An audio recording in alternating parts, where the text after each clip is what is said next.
How Game of Thrones made a silly fan theory actually matter. Vanity Fair. Copyright 2019 Condensed. All rights reserved. Use of or registration on any portion of this site constitutes acceptance of our updated 5/28/18 and updated 5/28/18.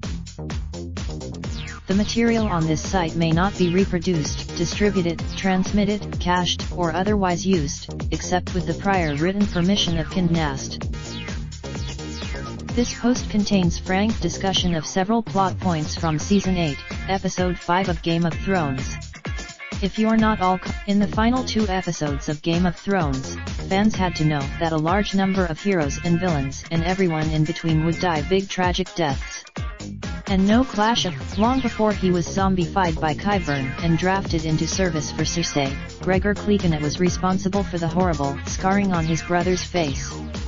When they were kids, book readers and show watchers alike have been expecting the Hound and the Mountain to square off in a battle that fans long ago doubted.